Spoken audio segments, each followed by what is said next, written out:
For a look at one crucial race, we turn to One America's D.C. correspondent Amanda House, who has more on how the Latino vote could shape tomorrow's elections.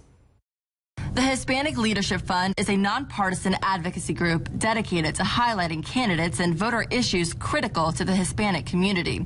The Hispanic population is the fastest growing demographic in the U.S. electorate, and HLF is letting Hispanics know which races are the most critical for them this cycle.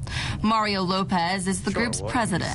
These midterms are really critical, and what we found after analyzing a variety of races, that the top 3 races for Hispanics in America, we announced were Cory Gardner in Colorado, Marilinda Garcia, who's running for the U.S. Congress in New Hampshire, and Carlos Carbello down in Florida in the 26th district, who's also running for the U.S. Congress.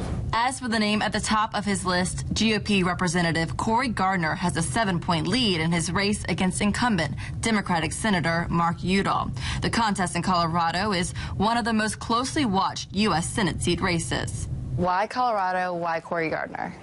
Well, Colorado has a very robust and rapidly growing Hispanic population. The Hispanic community there has also been hit quite hard by Obama's policies and Mark Udall's lack of support for policies that really foster economic growth. While Gardner is up ahead in recent polling, overall national pollsters say this race has been particularly difficult to gauge, and that's because of the Hispanic vote. Colorado has the highest proportion of Hispanic voters of any of this year's toss-up Senate races, and for pollsters, there's a tendency to underestimate their turnout.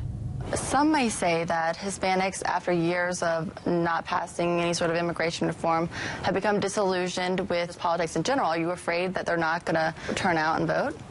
Well, there's a huge chunk of Hispanics that are independent and are really looking at issues one at a time and which candidates align with their interests better. And so I think that while there has been a tremendous support for President Obama, for example, in his re-election campaign, we think that recently there's been a growing realization that some of these policies are not good for the Hispanic community, and we think that there are a lot of Hispanic voters out there that are open to hearing a different message on these issues. As of right now, though, a large Hispanic turnout might actually hurt Gardner. While he has the edge overall, it's Udall who needs a high Hispanic turnout.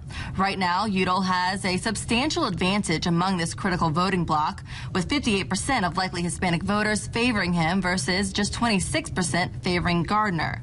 Lopez says it's time for Hispanic constituents to give Udall and other candidates' records a hard look, making sure they understand what the ramifications are of these policies on education, on energy, healthcare, and, of course, the economy.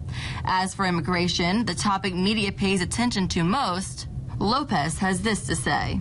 We think that a candidate's broad approach to immigration is very important, and it is a gateway for how Hispanic voters and constituents can really see candidates. But that said, it's not the only issue that matters. And it's more important, I think, that, again, from a very broad perspective, that a candidate isn't seen as being, very anti-immigration.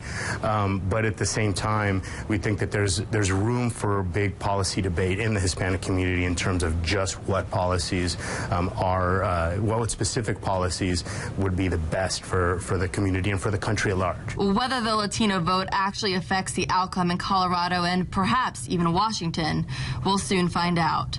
Amanda House, One America News, Washington.